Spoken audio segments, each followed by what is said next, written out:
Now to your forecast, we have some rain on the way. Meteorologist Alexander Cranford checking it all. Hey there, Alex. Hey, Mike. Yeah, after 8 p.m. we actually do expect some rain, and it will have that chilly kind of rain that we don't always have here in South Louisiana. A little bit of a different sort of climate feel for us in the next few days. Rain is expected tonight, and then we have an even better chance for rain and some actual drought relief probably coming on Thursday and into Friday. Chilly rain moves in for most of us either late afternoon or this evening and then into tonight. It's mostly dry by tomorrow, though, and then we're settling in with that cold weather Wednesday morning. That will be the coldest morning. A light freeze expected north of the lake. And then we're talking about maybe a couple inches of rain, maybe some spots a bit more for Thursday and Friday with a storm system that's going to be bringing a few rounds of rain toward our area.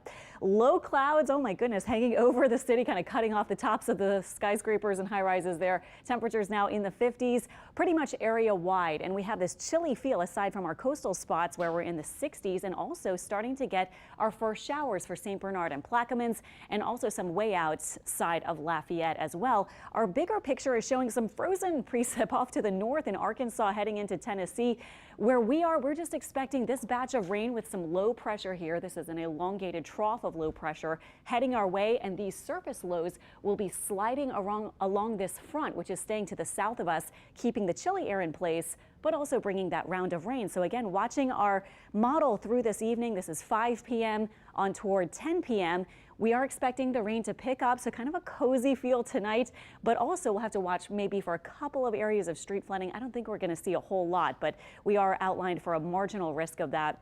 This model has a decent bit of rain around 4 a.m., but by 6 and 7 clears us out, and then during the day tomorrow we could see some breaks in the sun. So 40% chance of rain today, and then after sunset and toward tonight we'll increase it to about 80%.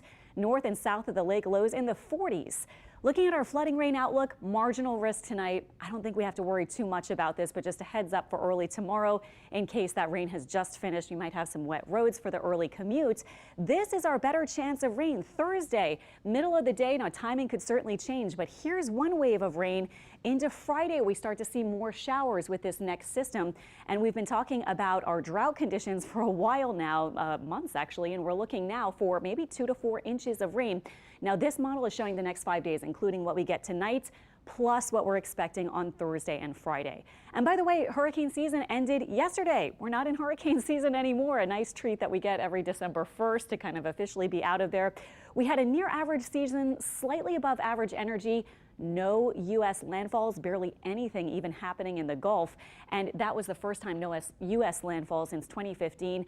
And this season also brought the second most Category 5 storms of really the records in the Atlantic Basin. The only year that had more was in 2005. And unfortunately, the biggest storm that we'll remember, I think, from this season is Melissa, the final storm of the season that brought all that destruction to Jamaica and Cuba. We'll talk more about that a bit later in our newscast this evening, but we're also looking at our 7-day forecast showing that big chill down Wednesday morning around freezing north. So think about protecting your plants there. South of the lake, lows around 40. Freeze and frost conditions not expected in the city, but think about pets and people on both sides of the lake and even toward the coast, staying hopefully safe and warm through this chilly stretch this week. And then that rain chance Thursday and Friday, maybe a shower or two wrapping up on Saturday, but overall it looks like next weekend pretty good, mainly dry and temperatures in the 60s.